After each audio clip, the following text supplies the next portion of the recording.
Welcome to OFW Runner Day 91. Today is March 31, 2017. At ang tanong ko po sa inyo, sino ang partner nyo? Or sino ang sumusuporta sa inyo? Sino ang iyong support system? At kayo kumukuha ng lakas ng loob as an OFW? yan ang sasagutin natin mamaya.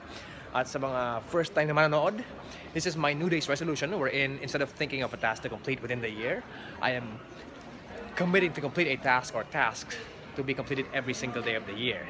And I am taking a video of it so I can inspire even just one person to start a habit and make it a good one. And by the way, ang sagot ko ay ito. Ito ang aking support system. And I will see you in an hour.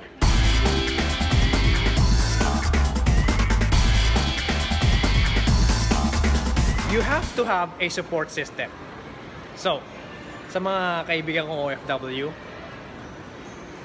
ang support system ay supposed to be they're supporting you, right? So, this is for all OFW families at sa inyo rin, kaibigan, na you just have to communicate everything to your support system. So, kung meron kayong plano, sabihin nyo sa kanila. And make sure they understand so that they will support you. Right? Kaya nga ang tawag ay support system, right? Sabi nila, surround yourself with like-minded people.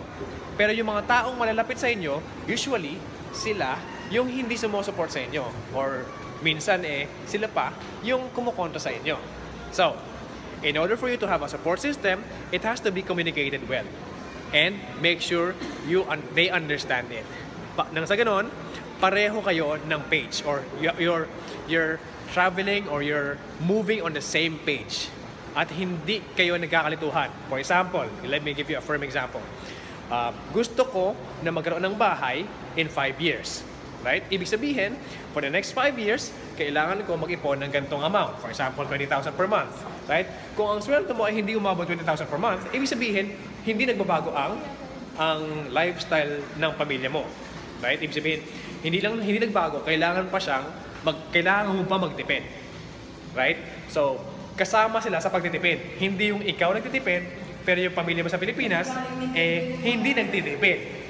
Right? So, kailangan natin ma-communicate sa kanila yun. At kailangan umuoko sila. Hindi pwedeng, sabi ko ganito. Right? So, you have to compromise as well. Right? So, again, build a support system and make sure it is communicated well. Right? So, sa ngayon, nandito ako sa Green Belt 5 at andito ang aking support system. It is very communicated well. Alam nila ako ng gagawin ko. Ito ang aking magulang, mama, and my wife, Riza. There you go. They're my support system. They know what I'm talking about and they know what I'm doing and they fully support my plans, my goals, my dreams. There you go. Kaibigan, communicate your dreams well to your support system. At siguradong magagawa mo siya. Mas mapapabilis at mapapagaan ang loob mo kesa sa ikaw lang mag-isa sa mundo.